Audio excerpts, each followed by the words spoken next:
Hello, we are here to review Santorini. This is game, two-player game. Two-player abstract. Abstract. You can play it with more, but it's designed really for two. Right. So, who do we have to credit for this?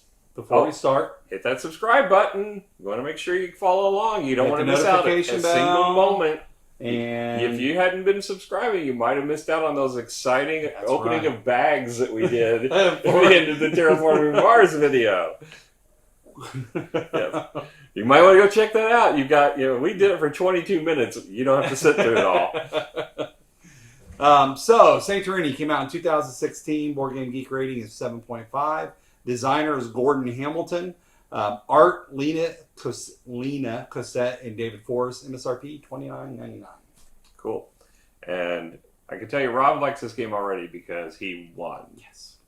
And I can tell you why I lost. It's because I don't practice Santorini. Oh!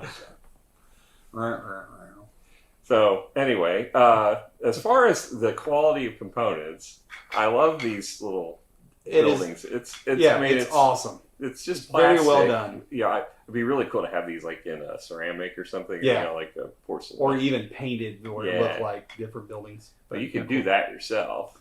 No, you can't. Well, I can't, but I can hire out for that. That's correct, Vincent. But yeah, this would be a cool game to have. It would be tripped out with that. But yeah, I mean, it's a very simplistic game. Not a very simple game because if I had no idea what I was doing and lost very quickly. So we're getting multiple games in tonight as a result. But I love it's got a nice little island. It's thin plastic, but it looks really nice. It's an elevated cardboard base to it that is got 16 squares on it. Mm-hmm. No, 15. It's 5 by 5, I believe. Yep. 5 by 5 would be 25, actually. 25, you're right. I thought it said 16 in the rulebook, but either way. So it's not a real big board, but I think it's good quality. It's good cardboard's pretty decent thickness. The plastic, not the best, but I think that for what it is, it's really nice. Yeah. And it makes, like I said, it makes a really nice presence as you build up the towers. And especially if we get to the top and put the toppers on. That's really cool. It is really neat. So what would you rank it? I mean, it's not. There's a lot to it. What was the price on this? $29.95. Yeah, so it's not pretty cheap. Yeah, $30. I think I got it cheaper. I think I got this as a freebie throw-in on a purchase at Gen Con. Either that, or you probably won a raffle that I tried to get into, and you just out on. Leveled up $1 more than you did on a silent auction. That's right. Now this one I got at Gen Con, but I'm pretty sure I got it as an add-on, as a free game that I got to choose when I bought one of the new. And then one other thing we didn't talk about, there's pictures of it, but there's also God cards, and the card stock for the God cards is really nice. It's good, thick, good art. So yeah, that's basically a built-in expansion to the game. So quality components, what would you score it?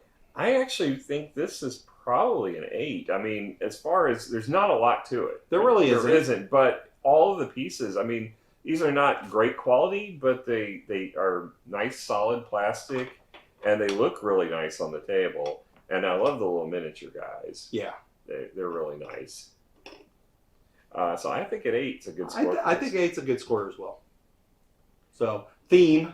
What do you think about theme? I love the Greek theme to it. I do too. And it just kind of, I mean, they look like Greek buildings, so that's kind of cool. And the god cards added with the Greek gods, I really enjoy that. And yeah, the artwork on the cards are chibi-like, but it's really well done art. Yeah, and there's a bunch of them. I'm not a fan of chibi art. I like this art better than the Marvel Ally. What is it?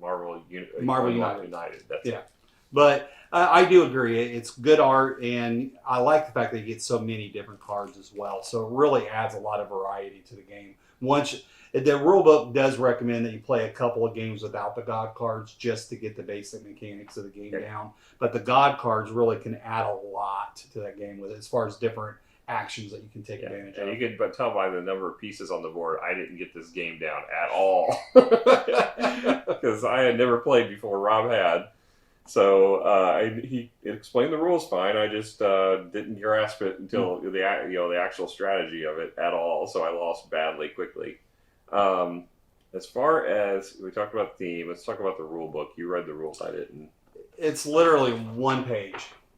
And so it explains you can't get any better than a one-page rule book that does it well. It tells you exactly how to set it up, where you're starting, how to place the players at the beginning, and then what to do. It's literally move, build, and so that's all there is to it. Yeah, this is definitely an injury level game. For sure. I mean, even age wise, it ranks the age from 8 or above. Yeah. So this would be a great game. I'm pretty sure an 8-year-old could have beat me at this today. No. So. I bet Sarah would like this game. Well, she'd like the little pieces, that's for sure. She'd be like building the buildings while we're trying to play, though. That's the problem. But yeah, I think that the rule book is extremely effective, and it's laid out very well. It tells you exactly what you need to do. I mean, it's a 10. I mean, you can't get any better than that. All right. So moving on to gameplay. This, again, is very simple. You start out the board with none of these on the board. Remove all that. Put you up there. Twang. All right. So you start the game by placing your pieces onto the board into any square. Any 2 unoccupied squares. So you can put them wherever you want. And then the first player gets to take an action, and they move one space adjacent to where they are. You can move only horizontal or vertical, or you can't move diagonal, but you can move one space up, down, or you can go up one level if there's a building, but you can go down any number of levels. Okay. But then after you move, that piece has to build a piece of a tower. And if you're on the bottom level, you can build anywhere above it, right? It doesn't matter. But you have to build a tower. So if he moved this guy here, he could build here, or here. So place adjacent. Then I would move, and I could move here. And he could build on the side. And I can build right on top of that tower if I wanted. Or I can build over to another side over here where both of my guys have access, however I want to play it. And then you just keep repeating. It's very simple. You win when... There's a win condition and a lose condition. The win condition is if you can move your guy up to the 3rd level of any building. The lose condition is if you move and you can't build. And so that's how the game would end. So basically, you'd have to be surrounded by buildings that have different tops on them. Either that or a different level that you can't get up to. Since you can only go up one level, but you're surrounded by 2-level buildings, then you can't move and build.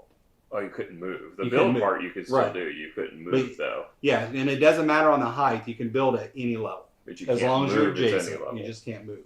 So it's a very simplistic game, but there's going to be a lot of strategy involved in playing it. And then there's the variants from the God cards. Right, and that adds a lot. There's actually a pretty big deck of those in there. Yeah, as a matter of fact, I believe there's a total of 30 different cards. Now, you said it was one page. That's more than one page. These are just card descriptions. Well, I know, but it's the rules, 1 page. Okay. Technicality. 4 pages. Whatever. So, I mean, this is, something you could easily get out and play in just a few minutes. As a matter of fact, we did. I think it took longer to set it up than the actual gameplay did because I lost so badly. But it's it's like a classic abstract game when we're talking about, chess, Go, Pente, pretty basic, straightforward rules, but there's a lot of layers to it once you kind of get it down and learn 4 layers, I think, right? That's all he did there. Full of them tonight. Yeah. But I like that idea, and that's one of the reasons why I like abstracts so much, is because it's easy to learn, hard to master. Othello. So. No, it's Santorini. You're right, but Othello had that. Oh. Easy to learn, hard to master. All right, well, that's Santorini. Yeah, I highly recommend it. It's a great game, and it's a good game to kind of maybe teach some younger players in the world of abstracts. Oh, we didn't score it, though. I think it's a solid 8, maybe even an 8.5. It's nice pieces. It's fun to play. It's quick. It's just a good game. Yeah, I honestly don't know if I could score it validly because I only got to play for like 2 seconds before the game was over. It felt though like it would be a fun game. It's very simple to learn. I don't know if I'd give it an 8 yet. I think it's probably more like a 7.5 for it. It's just I don't until we play the God cards. That might bump it up to an 8 for me because we didn't try with those. But I the base game alone, I don't think I can go to an 8. But yeah, I think it's still a solid game, and so definitely something if you like abstracts, if you like simple games that make a nice presence on the table, this is a very good one. So that's our scores. So Make sure you hit that subscribe button again. Notification If bell. you hit it earlier, you don't have to hit it again. Yeah, don't hit it again because then you unsubscribe. That would defeat the whole purpose. Right. Then you'd have to hit it yet again, and A it third would just time. become this infinite loop of hitting. It's a vicious circle. Yes. Well, not the square. I think it's a rectangle at the bottom. The one on the screen is a circle on our. Right. So they could hit that one, and that would be hitting a vicious circle. Man, you are I are am. full of it today. All right. Well, have a great night and enjoy Santorini if you get a chance to play it. All right. Bye. Bye.